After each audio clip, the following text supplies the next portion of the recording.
आपको एक शास्त्रोक्त बात बताएं।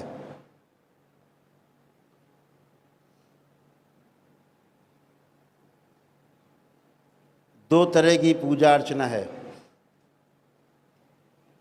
कहते हैं ना, कभी नहाए धोए नहीं तो कैसे करें। जहाँ पर पूजन होता है,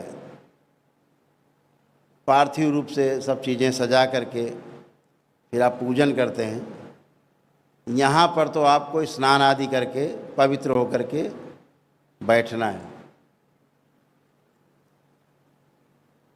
आवश्यक है। लेकिन जहाँ मानसिक जप होता है वहाँ इसका कोई दोष है ना। तो वहाँ ये नहीं देखना है कि अभी दैनिक क्रिया से नहीं निवृत्त हुए, कि हमने अभी नहाया धोया नहीं है। ये सब चीज़ें छूट है, इसको ध्यान में रखना, ये शास्त्रोक्त है। तो ये छोटी छोटी चीज़ें अपने जीवन में आप जोड़ के चलेंगे। दरबार आपका है ही, आपके दरबार में सब कुछ उपलब्ध है। बाबा माँ है तो सब कुछ है। और ये बात आप सबको पता ही है कि दरबार से जुड़े रहने के कारण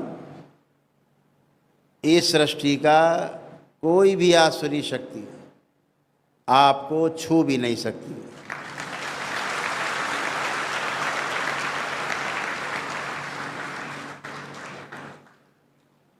जब आप जप करते हो तो आपके तमाम कई जन्मों के कष्ट होते हैं, रोग होते हैं।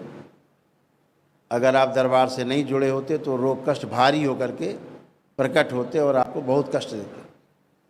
तो वो भोग, कर्म भोग कटना शुरू होते हैं। कभी कभी कोई कर्म भोग आगे आ जाता है, वो कटना शुरू होता है।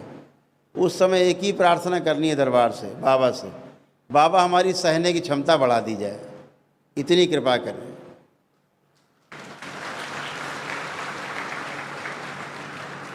और आपकी सहने की क्षमता बढ़ जाएगी और कष्ट निकल जाएगा, धुल के बाहर हो जाएगा। बहुत लोगों के कैंसर होते हैं, स्मृतियों में होते हैं, निकलते हैं कट कट के। तो उससे डरना नहीं है। आपको लगे अरे हमें कष्ट हो रहा है, कष्ट नहीं हो रहा है। अगर किसी ने किसी को कोई छुरा मार दिया है तो कष्ट होता है, और छुरा जब निकालो तो भी कष्ट होता है। तो जब कर्म भोग कटते हैं, थोड़े से कष्ट निकलते हैं आपके शरीर से, परिवार के निकलते हैं, आपके द्वारा निकलना कभी कभी शुरू होते हैं। जब आपका भाव जुड़ा होता है किसी परिवार के व्यक्ति से, तो उसके जो नकारात्मक रोगी स्मृतियाँ आपके द्वारा निकलना शुरू होती हैं, तो आपको कष्ट होते हैं। तो ये स्वाभाविक प्रक्रिया है। ये जब आपका दशांश का पुण्य इकट्ठा हो जाता है तो स्वतः ही तमाम चीज़ें गायब हो जाती हैं।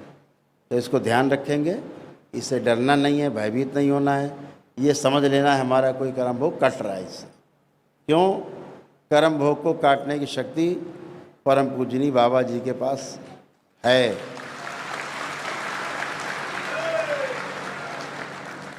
आज आप जिनके शिष्य हुए हैं, बाबा ने स्वीकार किया आप सबको, आप सब सीधे सीधे बाबा के डीएनए में जुड़े हैं।